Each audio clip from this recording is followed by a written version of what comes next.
তারপরে ঢাকায় যেতে হবে। এই কারণে আই এম সরি, আসলে কাউকে আর সময়টা নষ্ট না করে সেভ করতে চাইছি। এই জন্য আই এম সরি যে আসলে আমি খুবই দুঃখিত।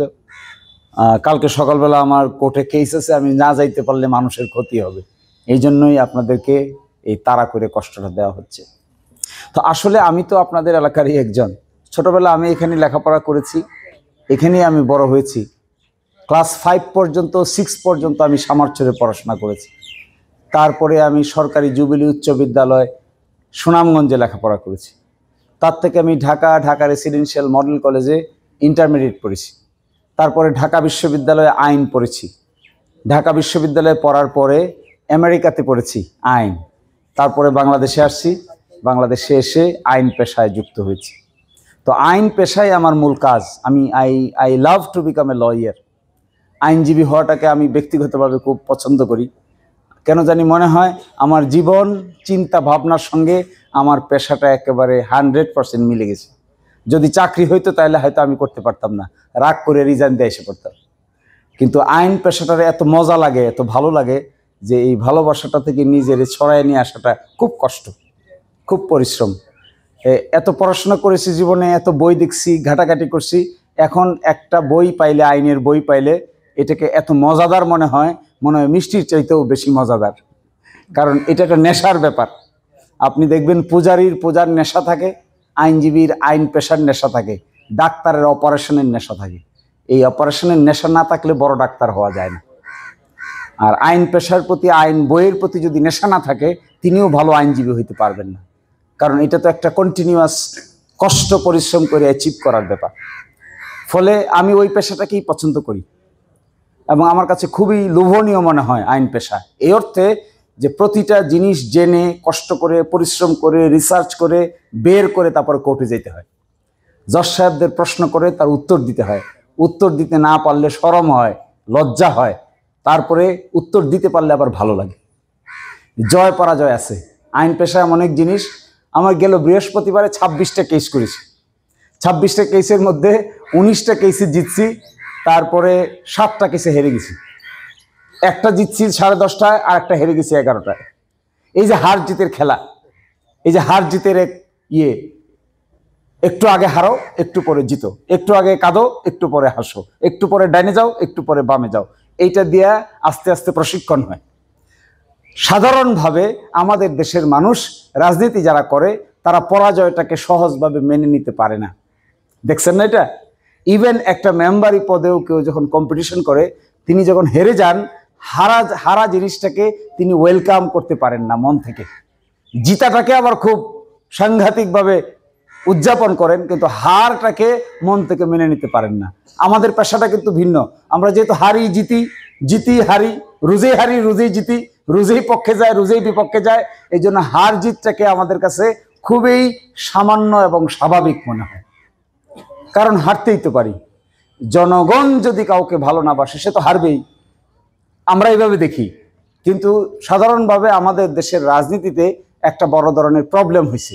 প্রবলেম এটা হয়েছে যে রাজনীতি যেহেতু অনেকের রুটি রোজগারের হাতিয়ার, এই জন্য কেউই রাজনীতি করে তার জীবন জীবিকা নির্ধারণ করার জন্য যে বেপরোয়া হয়ে ওঠেন, এটার পিছনে মূল কারণ হলো কারণ রাজনীতিক পদ কিংবা চেয়ার অনেকের রুটি রোজগারের একটা হাতিয়ার বটে, সেজন্য বেপরোয়া।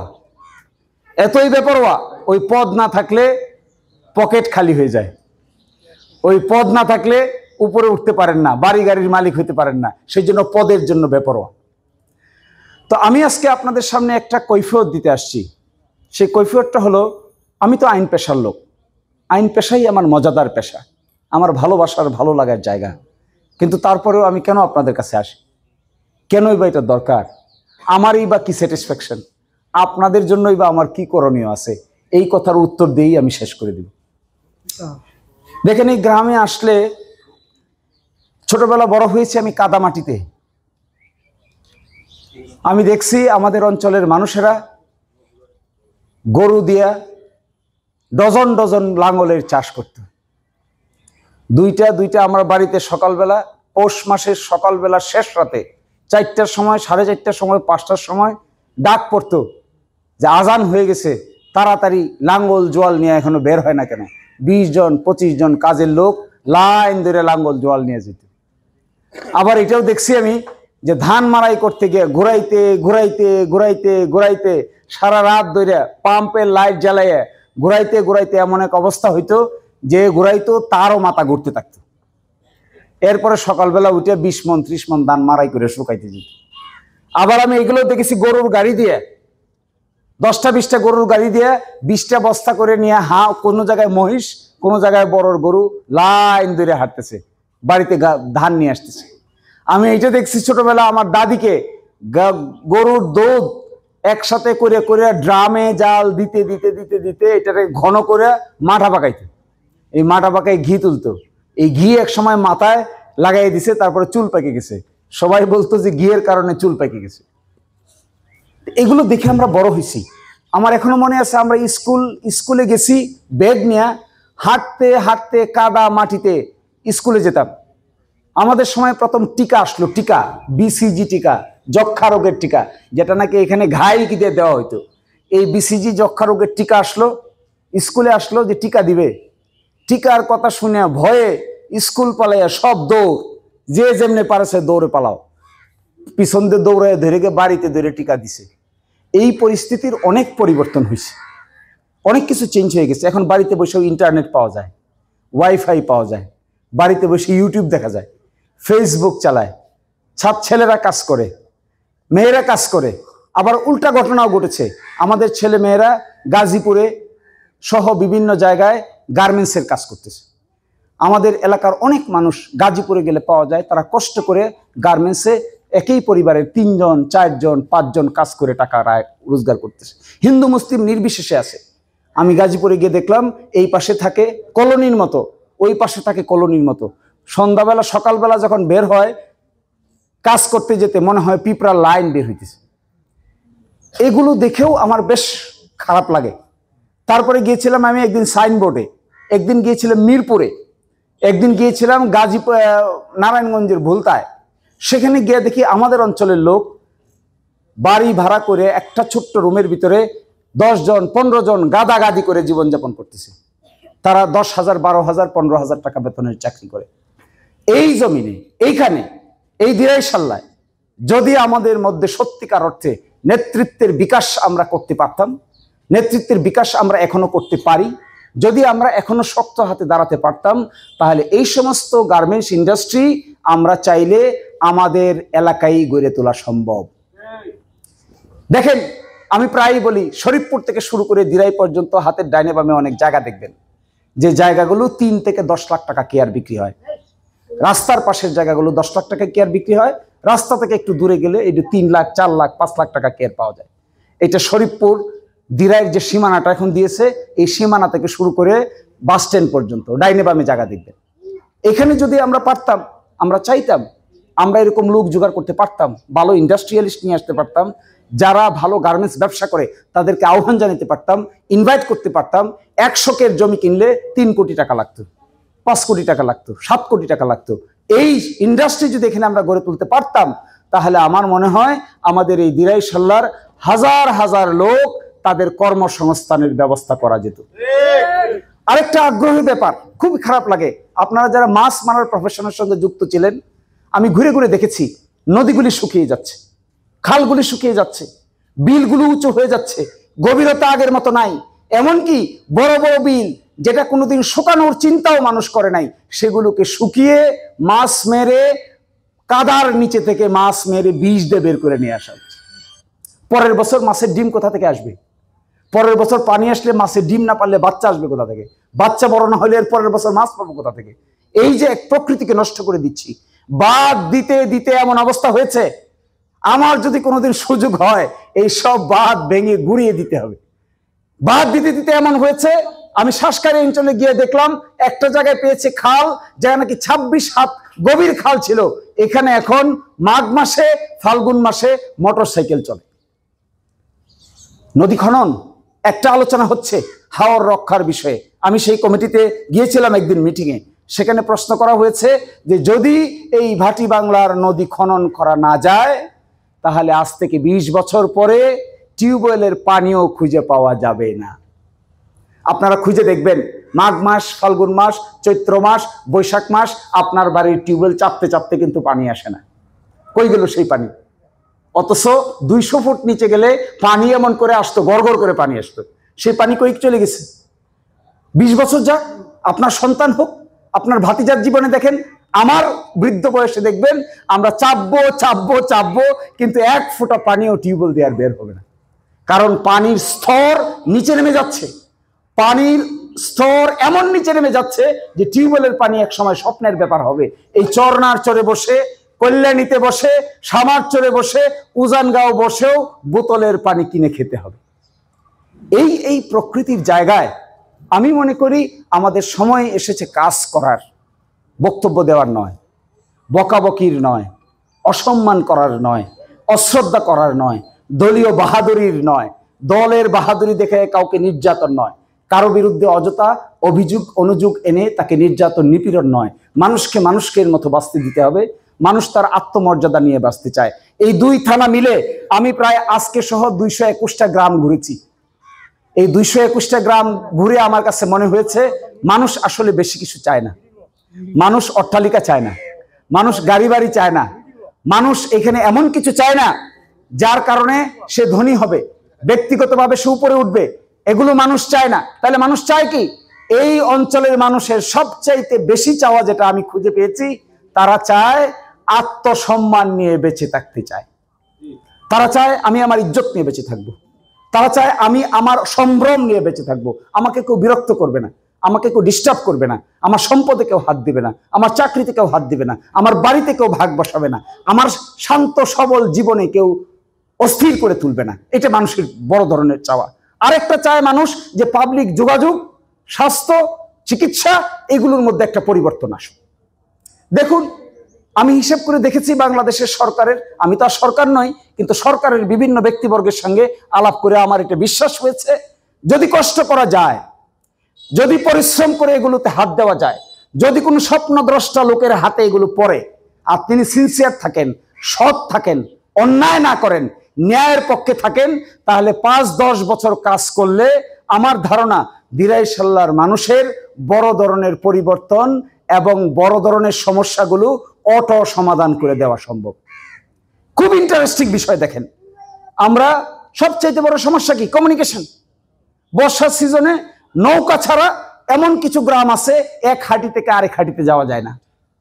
আমি গিয়েছিলাম ওই দিন দত্তগ্রামের ভিতরে অনেকগুলো হাঁটি আছে। একটা হাঁটি থেকে আরেকটা হাঁটিতে গেলে নৌকা ছাড়া আর কোনো উপায় নাই। মাঝখানে হয়তো 300 মিটার 500 মিটার জায়গা। এরপরে ওইদিকে আছে ডুলখসি নামে একটা গ্রাম, তারপরে আছে ডুলখর নামে একটা গ্রাম। এই সমস্ত গ্রামের এক জায়গায় তো গিয়ে পাইছি রফিনগরের বলনপুরে, যেখানে গিয়ে পাইলাম এক বাড়ি থেকে বিপরীতে আরেক বাড়ি বানাইছে, পরে নতুন বাড়ি।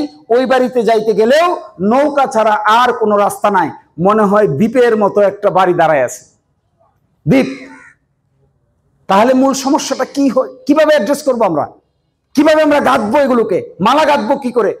আপনারা যারা হিন্দু ধর্ম অবলম্বনের লোক, আপনারা জানতে পারবেন মহাভারত, রামায়ণ যারা পড়েছেন তারা ভালো করেই জানেন কিভাবে সমুদ্রের উপর দিয়ে হনুমান মালা গেঁথেছিল। এই সমুদ্রের শ্রীলঙ্কার এই লঙ্কা পাড়ি দিয়েছিলেন কিভাবে হনুমান মালা গেঁথে সীতাকে উদ্ধার করার জন্য। এই মালা গাথা আমাদের হাওরের মধ্যে একটা বাড়ির সঙ্গে আরেকটা বাড়ির মালা, একটা হাটির সঙ্গে আরেকটা হাটির মালা, একটা গ্রামের সঙ্গে আরেকটা গাড়ির মালা।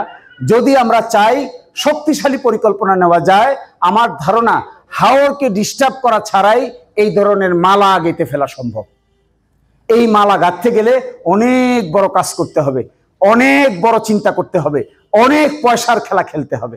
আরেকটা কথা এখানে খুবই ইম্পর্টেন্ট, আমরা ধান উৎপাদন করি, প্রায় 15 লক্ষ মেট্রিক টন ধান উৎপাদন করি সুনামগঞ্জ জেলায়।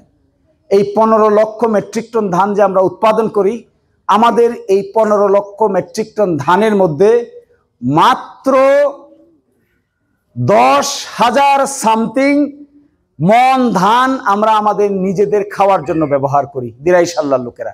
বাকি সব ধান আমরা বিক্রি করে দিই। এই ধান খায় কে? বাংলাদেশের মানুষের 1 মাস 15 দিনের খোরাক চলে দিরাই সাল্লার হাওরের উৎপাদিত ধান দিয়ে। তাহলে আমাদের কাছে তো বিরাট বড় অস্ত্র, বিরাট বড় বার্গেনিং টুল। এই বাংলাদেশের কৃষক শ্রমিক মানুষেরা, এই দিরাই সাল্লার হিন্দু মুসলমান কৃষকরা কষ্ট করে পরিশ্রম করে শীতের দিনে ধান ফলিয়ে তারা যে ধান ফলায়, তার মাধ্যমে বাংলাদেশ প্রায় 1.5 মাস বাংলাদেশের সকল মানুষ খেয়ে পরে বাঁচতে পারে। তার বিনিময়ে আমরা কি পাই? তার বিনিময়ে তো আমাদের রাস্তা দরকার, তার বিনিময়ে আমাদের স্বাস্থ্য দরকার, তার বিনিময়ে আমাদের হাসপাতাল দরকার, তার বিনিময়ে বড় বড় বাজারগুলোতে স্বাস্থ্য ব্যবস্থা গড়ে তোলা দরকার। যদি স্বাস্থ্য ব্যবস্থা গড়ে তুলতে পারতাম আর এই ধানের বিনিময়ে রাস্তাঘাট বার্গেন করতে চাইতাম সরকারের সাথে, আমার ধারণা সরকারকে প্রেসার দিলে, সরকার আমাদের কাছ থেকে যদি ধান নিয়ে দিতে চায়, তাহলে সরকারকে আমাদের ভাটি অঞ্চলের স্বাস্থ্য এবং যোগাযোগ ব্যবস্থা ঠিক করে দিতে হবে। এই কথা যদি বলতে পারতাম, শক্ত নেতৃত্ব হতো, লিডারশিপ স্ট্রং হতো, বার্গেন করতে পারতাম, টেবিলে বসতে পারতাম, আমাকে এটা দিবেন, বিনিময়ে আমি এটা দিব, আপনি এটা নিবেন, আমাকে এটা দিবেন, আমি এটা দিব না যদি আমাকে না দেন, আমি ধান দিব না যদি আমাকে রাস্তা না দেন, আমি হাসপাতাল না দিলে আমি ধান দিব না, নিয়ে যান, থাকবেন কি করে, 1.5 মাস খাবেন কি, বাংলাদেশ কি খাবে? এই বার্গেনিং ক্যাপাসিটি যদি আমরা বিল্ড আপ করতে পারতাম, আমাদের লিডারশিপের ক্যাপাসিটি যদি এটা হতো, আমরা যদি এই সাহসী লিডারশিপ দিতে পারতাম, তাহলে আমার মনে হয় এই ভাটি বাংলার চেহারা আমরা পরিবর্তন করে দিতে পারতাম। এই জিনিসগুলো কিন্তু গভীরভাবে ভাবার বিষয়। আমি একটু আগে চরনার চরে বসে বলে আসছি, আসলে আমরা যদি কাফনের কাপড় পরে কবরে যাই আর আপনি যদি চিতায় যান, শেষ পর্যন্ত জীবনের পরিণতি চিতা, আর শেষ পর্যন্ত জীবনের পরিণতি হলো কবর। আমি আপনি নিজের দিকে তাকালেই বোঝা যায় যৌবন বয়সে কেমন ছিলাম আর এই বৃদ্ধ বয়সে নিজেকে কেমন মনে হয়। এই যুবক বয়সে যখন টকবকে খেলোয়াড় ছিলাম, ফুটবল খেলতাম, তখন জীবন কত রঙিন ছিল। আর এই 70-80 বছর বয়সে যখন নানান অসুস্থতায় জর্জরিত, তখন জীবনকে নিজের কাছেই একটা বার্ডেন মনে হয়। মনে হয় আর বেশি দিন মনে হয় দরকার নাই থাকার, আর মনে হয় আমার কোনো প্রয়োজন নাই, চলে গেলেই পারি প্রহর গুনি বসে বসে। তাহলে শেষ পর্যন্ত পরিণতি কি? শেষ পর্যন্ত পরিণতি হলো ওই সামান্য অল্প দামের 1.5 টনের কাপড়ের কাফনের কাপড়, আর ওইদিকে শেষ পর্যন্ত পরিণতি হলো চিতায় গিয়ে মুখাগ্নি। এরপরে কার কি অবস্থান হয় কেউ জানে না। আমরা যখন সম্পদের লোভাতুর হয়ে যাই, আমরা যখন যে কোনোভাবে সম্পদ অর্জন করতে চাই, আমরা যখন মিথ্যার বেসাতি করতে চাই, আমরা যখন জোর জবরদস্তি করে নিজে বাড়ি গাড়ি টাকা পয়সা রোজগার করতে চাই, সততা ন্যায়পরায়ণতা থেকে দূরে সরে যাই, তখন আমাদের মাঝে জীবন সম্পর্কে এই ধারণা আস্তে আস্তে লোপ পেয়ে যায়। তখন মনে হয় ওই সম্পদটাই মনে হয় জীবন, ওই 1 বিঘা জমিই মনে হয় জীবন। এই হিসাব করতে করতে আস্তে আস্তে বয়স যখন 70-80 হয়ে যায়, তখন আর জমির মূল্যও নিজের কাছে থাকে না। তখন মনে হয় এগুলো সবই ফালতু। তখন মনে হয় এগুলোর পিছে কি এত দৌড়দৌড়ি করলাম, এগুলো তো সবই ছায়া, মায়া এবং কায়া। শেষ পর্যন্ত তো তার চেয়ে বেশি কিছু নাই। কিন্তু এর মধ্যেও কিছু লোক বেঁচে থাকে, এর মধ্যেও কিছু মানুষ আছে যাদেরকে মানুষ স্মরণ করে, যাদেরকে মানুষ মৃত্যুর পরেও তাদের মেমোরিতে রাখে। কাদেরকে রাখে? তাদেরকে রাখে যারা সত্য ন্যায়ের পথে সংগ্রাম করে, তাদের কথা থাকে। দেখুন হিসাব করে, আমি আগেও বলে এসেছি, চরনার চরে মীর জাফরের কথা কারা মানুষ মনে রাখে? আমরা যখন একজন আরেকজনকে গালি দেই, তখন কি বলে গালি দেই? তুই বেটা একটা মীর জাফর। মীর জাফর তো একটা মানুষ। মীর জাফর কি কোনো ভালো মানুষের নাম রাখি আমরা এখন? মীর জাফর আমরা গালি হিসেবে দেই মীর জাফর। কিন্তু অপরদিকে যখন আপনি আপনার সন্তানের নাম রাখেন কৃষ্ণ, আমি যখন আমার সন্তানের নাম রাখি মোহাম্মদ, আরেকজন যখন একজন সন্তানের নাম রাখে হজরত, তখন তাকে আমরা সম্মানের দৃষ্টিকোণ থেকে নিজের সন্তানের সবচাইতে ভালোবাসার বস্তুর নাম রাখি ভালো লোকের নামের নামে, কাছাকাছি করি। কিন্তু মীর জাফরের নাম কি রাখি আমরা? নিজের সন্তানের নাম কেউ মীর জাফর রেখেছেন কখনো? আমরা মীর জাফর রাখতে নিজের সন্তানের নাম মীর জাফর হোক, এটা কি আমরা চাই? কেন চাই না? কারণ মৃত্যু হয়েছে মীর জাফরের অনেক আগে, কিন্তু তার নাম রয়ে গেছে বিশ্বাসঘাতকতার প্রতীক হিসেবে। আর এদিকে শ্রীকৃষ্ণ আর ওদিকে মোহাম্মদ, এগুলো রয়ে গেছে পৃথিবীর ইতিহাসে সত্য ন্যায়ের সংগ্রাম প্রতিষ্ঠা করার প্রতীক হিসেবে রয়ে গেছে। ফলে আমি চাই আমার সন্তান এরকম হোক, আমার সন্তানের নাম রাখি এরকম যে নাম রাখলে পরে আমার নিজের মধ্যে সত্য ন্যায়ের প্রতিষ্ঠার সংগ্রামের অংশীদারী হোক আমার সন্তান, না হলেও অন্তত নামে হোক, এটা আমি চাই। কারণ আমি তাকে ভালোবাসি, আমি তাকে পছন্দ করি। এই জায়গা থেকে আমাদের এই জমিনে সবচাইতে বেশি দরকার, সবচাইতে বেশি ইম্পর্টেন্ট সত্য ন্যায়ের পথে সংগ্রাম করার মতো লোক তৈরি করা। দেখুন, আমি ওই দিন গিয়েছিলাম অক্ষয় বাবুর বাড়িতে, অক্ষয় মিনিস্টারের বাড়িতে গিয়ে দেখি একটা ঘর, এই ঘরের মধ্যে দুইটা ভাগ, একটা ভাগে আছে দুইটা গরু ঘাস খাইতেছে, আর একটা ভাগে আছে একটা ছোট্ট কারিগর, কোনো ধান নাই। এরা ছিলেন এইখানকার সবচাইতে গুরুত্বপূর্ণ ব্যক্তিবর্গ যারা আমাদের জন্য সংগ্রাম করেছেন, যারা এই দেশে সত্য ন্যায় প্রতিষ্ঠার জন্য সংগ্রাম করেছেন। তার মধ্যে অক্ষয় মিনিস্টারের নাম স্বর্ণাক্ষরে লেখা থাকবে। আছে কি তার বিনিময়ে? একটা ঘরও তো নাই। ঘরে কি আছে? গরু। আর কি আছে? একটু কারিগর। কোথায় অট্টালিকা? কোথায় বাড়ি গাড়ি? কিছুই তো নাই। কি রেখে গিয়েছেন? তাহলে অক্ষয় মিনিস্টারকে আমরা যখন স্মরণ করি, তখন স্মরণ করি হলো অক্ষয় মিনিস্টারকে সম্মানের দৃষ্টিতে স্মরণ করি, ইজ্জতের দৃষ্টিতে স্মরণ করি। ইজ্জত কোথা থেকে আসলো? টাকা নাই, পয়সা নাই, বাড়ি নাই, অট্টালিকা নাই, গ্রামে কিছু বসার জায়গা নাই, সোফা সেট নাই, কিচ্ছু নাই, কিন্তু নামটা স্মরণ করি হলো আমরা একটা ন্যায়ের প্রতীক হিসেবে। আবার একজন দুর্নীতিবাজ লোকের নাম স্মরণ করি আমরা, তার অট্টালিকা গাড়ি বাড়ি যাই থাকুক না কেন, তাকে আমরা গালি দেয়া স্মরণ করি। তার মানে বোঝা গেল মৃত্যুর পরেও যদিও সংক্ষিপ্ত জীবন, তারপরেও কিছু লোক বেঁচে থাকেন। কেউ বেঁচে থাকেন ভালোভাবে, আর কেউ বেঁচে থাকেন মির্জাফরের মতো গালি খেয়ে। এখন আমার চয়েস এটা, আমি কোন দিকে নিব? আমি কি মির্জাফরের মতো গালি খেয়ে বেঁচে থাকার জন্য এই জীবন বেছে নিব, নাকি আমি সত্য ন্যায়ের পথে সংগ্রাম করে অক্ষয় মিনিস্টারের মতো আজীবন স্মরণীয় হয়ে থাকতে চাইব? এটা আমার পছন্দ, এটা আমার চয়েস। যদি আমি সম্পদের পিছে ছুটি, বাড়ি গাড়ি নারীর পিছে ছুটি, অন্যায় অবিচার করে দুর্নীতির পিছে ছুটি, আমি হয়তো শেষ পর্যন্ত মির্জাফর হিসেবেই আখ্যায়িত হব। আর যদি আমি ন্যায় সত্য সংগ্রামের পথে থাকতে পারি, তাহলে মানুষ কোনো না কোনো ভাবে, কোথাও না কোথাও আমাকে হয়তো মৃত্যুর পরেও আরো 100 বছর তাদের স্মৃতিতে রেখে দিবে। এভাবেই মানুষ বেঁচে থাকে। সংক্ষিপ্ত জীবনের এটাই হলো মর্মার্থ। আপনি দেখবেন এই ভারত পুরা ভাটি অঞ্চলে বেশ কিছু স্কুল কলেজ হয়েছিল হিন্দু জমিদারদের নামে। আমি শিওর আপনারা সেগুলো জানেন। গুরুদয়াল কলেজ, আনন্দমোহন কলেজ, এগুলো হিন্দু জমিদারদের দান করা জায়গায় হয়েছে। শিক্ষা দীক্ষার কাজের জন্য, বিস্তৃতির জন্য হয়েছে। গুরুদয়াল কলেজ কিশোরগঞ্জের সবচাইতে গুরুত্বপূর্ণ কলেজ।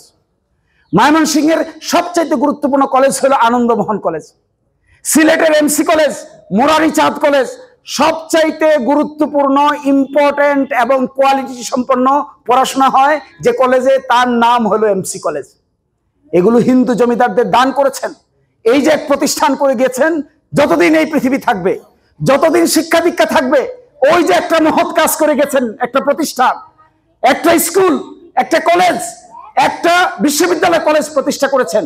এই বিশ্ববিদ্যালয় কলেজ প্রতিষ্ঠা করে দিয়ে এই মুরারি চাঁদ তার জীবনে যে মহৎ কাজ করেছেন, এটি মৃত্যুর পরেও 100 বছর তা আমরা স্মরণ করে বেড়াচ্ছি। এটাই জীবনের মাহাত্ম্য, এখানেই জীবনের মর্মার্থ। এটি যখন থাকবে না, এটি যখন হবে না, তখন আমরা একটা কীট পতঙ্গের মতোই হয়ে যাব। দেখেন, একটা বাঘ, একটা শিয়াল, একটা নেকড়ে, তারও সন্তান সন্ততি হয়, তারও জৈবিক চাহিদা আছে, তারও পুরুষ বাঘ আছে, মহিলা বাঘ আছে, নেকড়েরও পুরুষ নেকড়ে আছে, শিয়ালেরও মহিলা নেকড়ে আছে, তারাও বাচ্চা পয়দা করে, তারাও খায়, তারাও খাবার দাবার খায়, তারাও চলাফেরা করে, তারাও একটা সময় মারা যায়। আমরা যারা বন্ধ করেন, আমরা যারা মানুষ, আমরাও একটা সময় পরে জৈবিক চাহিদা আছে, আমাদের শারীরিক চাহিদা আছে, আমাদের সেক্সুয়াল লাইফ আছে। আমরা একটা সময় পরে আস্তে আস্তে পশুর মতোই আচরণ করি। একটা পশুরও যা আছে, একটা মানুষেরও তাই আছে। পার্থক্যটা কোথায় তাহলে? একটা পশু দেখবেন, বাঘ যখন পেটে খিদা লাগে, তখন তার কাছে ন্যায় অন্যায়ের কোনো বিবেচনা বোধ নাই, সে তার নিজের সন্তানকেই খেয়ে ফেলে। কিন্তু একটা মানুষ, পার্থক্যটা কোথায়? বিবেকটা কোথায়? এই বিবেক না থাকলে কি হতো?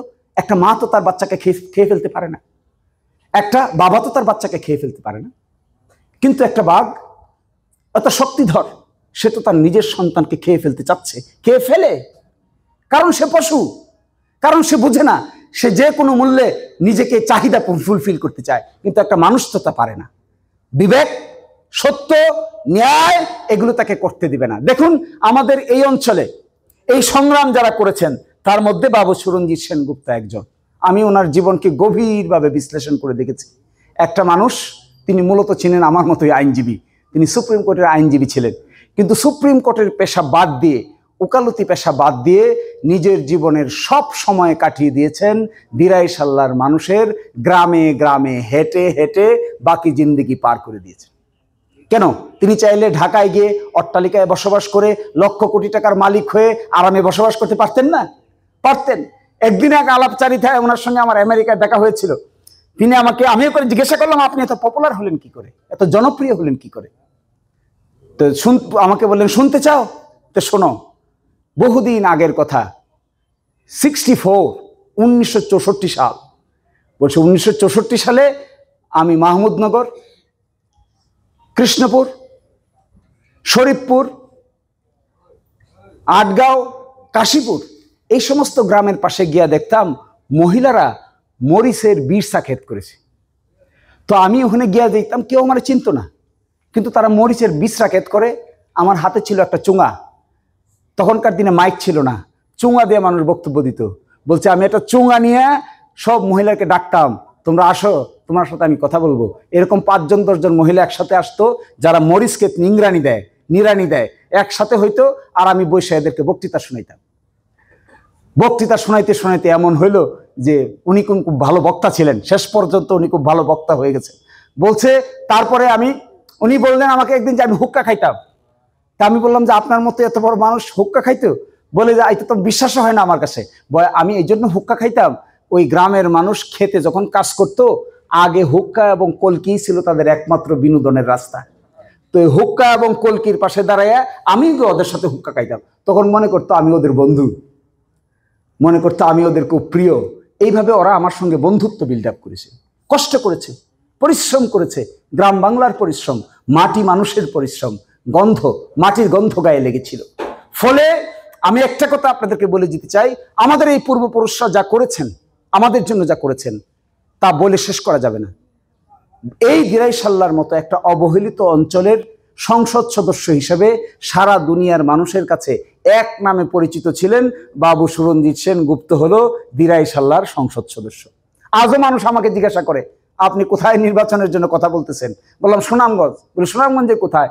বলে দিরাইশাল্লা। বলে যে ও সুরঞ্জিত বাবুর সিট। তাহলে একটা জিনিস অর্জন করতে গেলে আপনি পরিশ্রম ছাড়া যদি কোনো জিনিস হাতে পেয়ে যান, কষ্ট ছাড়া যদি কোনো জিনিস হাতে পেয়ে যান, যদি আপনি মাথার ঘাম পায়ে ফেলা ছাড়া কোনো অর্জন করেন, যদি আপনি চেষ্টা করা ছাড়া কোনো অর্জন পান, যদি আপনি রাত না জেগে পায়ের জুতার থলি ক্ষয় না করে ইজিলি কোনো জিনিস হাতে পেয়ে যান, আপনি তার মর্মার্থ বুঝতে পারবেন না। মর্মার্থ বুঝতে গেলে কষ্ট করে অর্জন করতে হয়। সারাদিন কষ্ট করে, সারা রাত লাইট নিয়ে ঘুরে ঘুরে শেষ রাতে একটা বোয়াল মাছ মারলে এটার যে আনন্দ, আর জাল পাইতে বাড়িতে ঘুমাইলে সকালবেলা উঠে গিয়ে একটা বোয়াল মাছ পাইয়ে গেলে এটার আনন্দটা কোনোদিন এরকম হয় না। এই জন্য এটাকে কষ্ট করে অর্জন করতে হয়। ওনারা করেছেন। আমি আপনাদের কাছে একটা আহ্বান জানিয়ে চলে যাব। আমি মনে করি আমাদের পূর্বপুরুষেরা আমাদেরকে অনেক শিক্ষা দিয়েছেন, কষ্ট করেছেন, পরিশ্রম করেছেন, কিন্তু আমাদের যেহেতু অনেক প্রবলেম, সকল প্রবলেমের সমাধান করা সম্ভব হয় নাই। সকল সমস্যা এখনো সমাধান হয় নাই। বেশ কিছু সমস্যা নতুন করে আবির্ভূত হয়েছে। এই সমস্যাগুলো যদি আমরা সমাধান করতে চাই, কাজ করতে চাই, পরিশ্রম করতে চাই, চেষ্টা করতে চাই, সকলের সম্মিলিত প্রয়াস ছাড়া বড় ধরনের সমস্যার সমাধান করা সম্ভব নয়। এককভাবে কারো পক্ষে সম্ভব নয়। যত মহাপুরুষ আর বীর পুরুষেরই আগমন ঘটক না কেন, দিরাইশাল্লার মানুষের স্বাস্থ্য এবং রাস্তার ব্যবস্থা কারো পক্ষেই ম্যাজিক দিয়ে সমাধান করা সম্ভব নয়। কিন্তু একতাবদ্ধ যদি হয়, আমি দেখেছি এখানকার যত মানুষ ডাক্তার আছে দিরাইশাল্লায় মিলে, তাদেরকে যদি ডাকা যায়, যত মানুষ বিদেশে আছে, লন্ডনে, আমেরিকায়, অস্ট্রেলিয়ায়, কানাডায়, সৌদি আরবে, কাতার, কুয়েত, ওমান, ইটালি, ফ্রান্স, জার্মানিতে যে সমস্ত লোক আছে, বিশেষ করে দিরাই পূর্বাঞ্চলের লোক যারা বিদেশে থাকে, তাদেরকে যদি এই দেশে নিয়ে আসা যেত, সম্মান দেখানো যেত, তাদের টাকা পয়সা যদি এখানে খরচ করানো যেত, তাদেরকে যদি এখানে যথাযোগ্য সম্মান দিয়ে নিয়ে আসা যেত, তাহলে বড় বড় সমস্যাগুলো এদের মাধ্যমে সমাধান করে দেওয়া সম্ভব ছিল। আর যদি শিল্প ইন্ডাস্ট্রি গড়ে তোলা না যায়, তাহলে কয়জন লোকের সরকারি চাকরি দিবেন?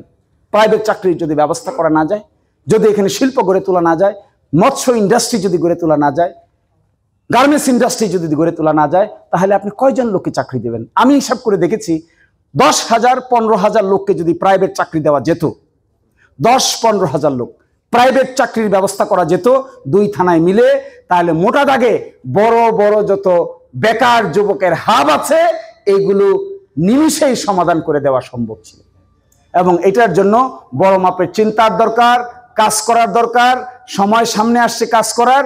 আপনাদেরকে আমরা বিরক্ত করছি, আমাদেরকে চলে যেতে হবে। শুধু আমার একটা অনুরোধ, আপনারা, আমি কিন্তু ভোট চাইতে আসি নাই, কেউ মনে কিছু করবেন না। I am not seeking vote from you, because this is not my primary goal is to seek vote from you. আমি আপনাদের কাছে ভোট চাইতে আসি নাই। আমি আপনাকে বলছি না যে আমাকে ভোট দেন। আমি আপনাদেরকে বলতে আসছি, এই জমিনে অনেক কিছু বকেয়া কাজ ইউনাইটেড না হলে সম্ভব নয়। বঞ্চনা আরো বাড়বে। ইউনাইটেড হলে বঞ্চনা কমিয়ে বড় কাজ করা সম্ভব হবে। এটা আমি ভোটের কারণেও যে করতে হবে আমাকে তা নয়। কেউ ভোট না দিলেও আমার যে দায়িত্ব তা আমি করব, ভোট দিলেও আমার যে দায়িত্ব আমি তা করব। ফলে আমি আপনাদের কাছে ভোটের কোনো প্রার্থনা করতে আসিনি। এবং দেখবেন, আগামী 6 মাসের মধ্যে যদি ভোট এদেশে অনুষ্ঠিত হয়, শেষবারের মতো আমি আপনাদেরকে মুখ খুলে নিজের পক্ষ থেকে আমাকে ভোট দেন এই কথা একবারের জন্যও বলতে যাব না।